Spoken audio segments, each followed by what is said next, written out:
Yo, what's up mga master? Mark Music here at ito na mga master, pag-usapan natin kung bakit mahalaga na memorize natin at malaman natin yung mga family chords para sa ating mga beginners. Bibigyan muna ako ng disclaimer, di pa ako professional na gitarista. Nagtuturo pa ako base sa alam ko at sa sarili kong research. Kayo na lang po ang bahala kung tatanggapin nyo o hindi yung mga turo ko. Yun, may disclaimer na tayo mga master. Ito, bago ang lahat mga master, ito munang titignan yung mga master, yung chart na to mga master. Yan, ang nakasulat dyan mga master is mga family chords ng bawat chords. Yan, for example, family chords dyan ng C, ganyan yung pagkakasunod-sunod niya. Yan, merong D, ganyan yung pagkakasunod-sunod. Napapansin nyo na ulit lagi yung posisyon nila na yung pinaka-root natin is major, then minor na dalawa magkasunod, then dalawang magkasunod ulit na major, and then minor at babalik na sa root. Yan. Yan yung aking family chords na tinatakil ito. Di ko na sinama master yung diminish o yung pang-pitong chords kasi gagawin ko yun ng bukod na video para maunawaan, maintindihan ng mga kagaya sa ating mga beginners. Yan. Kasi sa ngayon, tayo mga beginners, hindi pa natin maunawaan o maintindihan kung ano yung gamit ng mga diminished chords. So, ito na mga master. Bakit ko lagi sinasabi, master, na kailangan nating i-memorize? Kasi mas maganda yung memorize natin, i-compare natin sa meron tayong tinitignan. Tinitignan na mga, for example, yan, mga pagkakasunod-sunod ng mga chords. Yun. I-memorize talaga natin itong mga master. Napakadali lang to. Tandaan lang natin yung mga pagkakasunod-sunod. Yung karam sa alphabet, 'di ba? A, B, C, D, ganun yan. Pagkasunod-sunod lang 'yan. Walang galing sa G then sunod niya B, hindi. Pag G, mag-E-A ka, siyempre walang H. A, walang C then sunod niya is E, wala. Parang alphabet lang 'yan. C, magkakasunod yan D. Matik na 'yan. Ganun. Ganun yung pagkakasunod-sunod ng mga chords.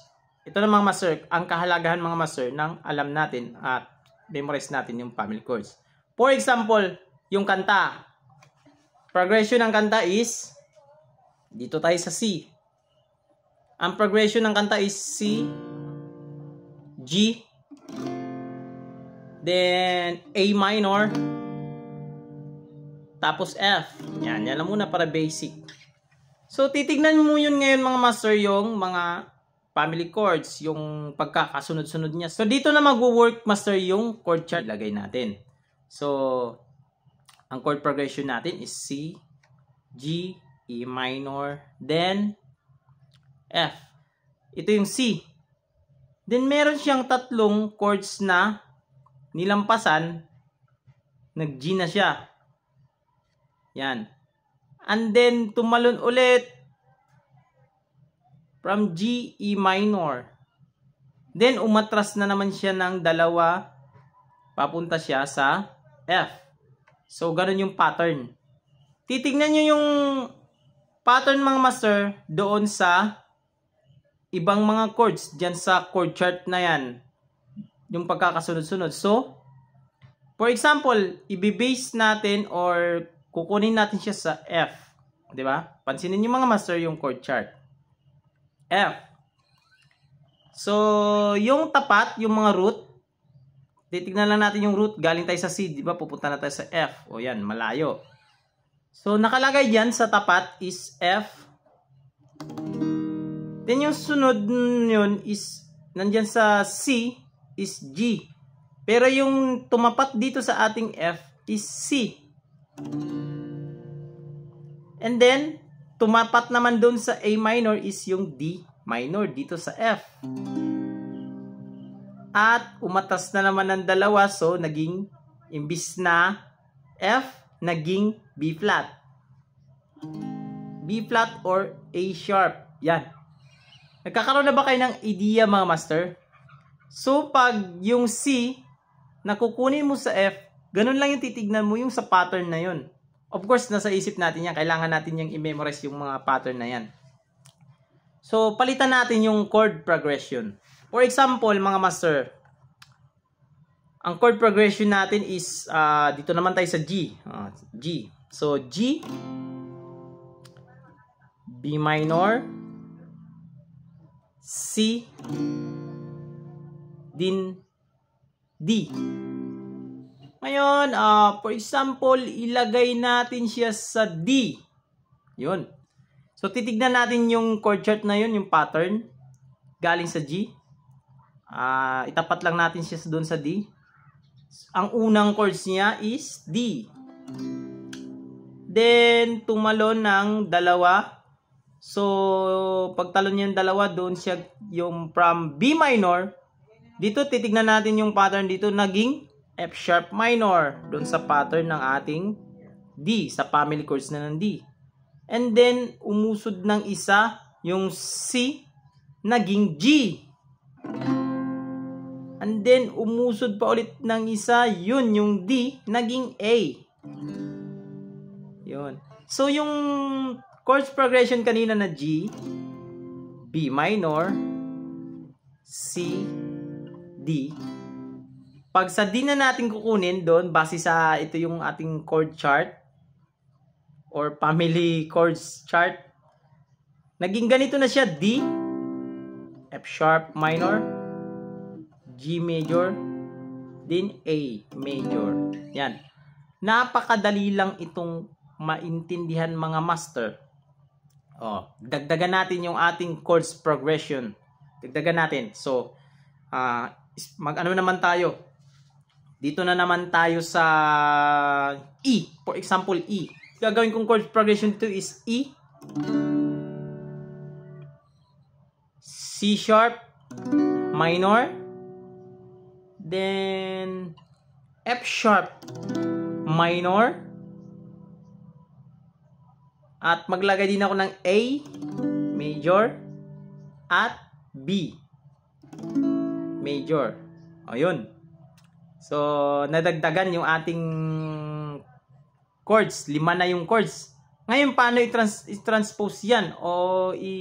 Kung halimbawa, for example, kukunin natin siya sa A. Yun, sa A. So, ganito yung mangyayari niyan. Itatapat mo lang din yung root na E doon sa A. So, magiging ganito siya. A. Then, yung C sharp, tumapat siya doon sa F sharp minor. Then, yung F sharp minor naman kanina, yun, tumapat naman siya doon sa B minor. Yan. And then, yung A kanina, tumapat siya sa D. At yung ating B ay tumapat sa E. So, from galing dito sa chords progression na E, ng family chords na E, E major, C sharp minor, F sharp minor, A major, B major. Ngayon, naging ganito na siya. A major, F sharp minor, B minor, D major, then E major. Yun. Napakadaling intindihin. Ngayon, ito yung kahalagahan niya. Ngayon mga sir, pag memorize na natin to, yung chord chart na to, yung tinuturo ko ngayon para sa ating mga beginners. Ito, malalaman natin yung transposition. Yun lang pala yun. Kaya yung family chords is involved din yan talaga. Inayon yan o binasi yan sa transpose. May kinalaman yan yung chords transpose. So kaya nga, dito sa mga beginners, nung napanood nyo yung video na to, meron akong ginawang bukod na video paano mag-transpose. Sana mapanood nyo yung mga master para malaman nyo ito at lubos yung maunawaan yung kahalagahan ng mga family chords. Ngayon, ito mga master, bakit ko sinasabing kailangan talaga nating i-memorize? Ganito. For example, meron kayong kanta. Yung chords progression ng kanta is, for example lang natin, C, G, F, tapos A minor, then babalik sa F. Yan yung chord progression niya. So, magsabi yung ano nyo, yung yung kasama nyo, kunin natin to sa ano kasi mataas to sa ating singer. Mataas to. So, C, mag-transpose kayo ngayon, magbaba kayo ngayon. Either kunin nyo sa B or A. Yan, kasi yan yung tinakil ko rin yan kung paano mag-transpose pag mataas yung key na C. Siyempre, pag mataas, ibig sabihin nun is bababa tayo ng chords. Ganun yan. So, for example na lang, kinuha na, kasi mataas sa kanya yung C, umatras lang tayo ng konti. B. So, alam mo na, hindi ka na magtatanong na sa kasama mo na, B, then ano yung sunod? 'Di ba? Hindi mo na kailangang isabi pa na i-transpose mo rin lahat. Alam mo na agad yun sa isip mo, matik na agad yun sa isip mo. So kanina is yung progression niya is C, G, F, then A minor, then F. So pag sinabing B, alam mo na agad na automatic na agad yan na mag-flash doon sa isip mo na B, F sharp major, E major, G sharp minor, then babalik siya sa E major. Yan. Yung parang ano ba, yung parang meron ka ng dictionary dyan sa isip mo na hindi ka na kailangan magtingin-tingin. Kaya nga yung mga intermediate player, magsabi na sila na ano na sa mga kanta, anong key? Then alam na nila ang mga pagkakasunod-sunod. Kasi dahil dito, dahil memorize na nila yung tinatawag na family chords. Sana magbigay ito ng daan mga master para sa ating mga beginners na maunawaan yung family chords at kalaga ng family chords. Yun lang muna ngayon sa video na ito mga master. Maraming salamat sa patuloy niyong pag-support sa akin master. Peace out!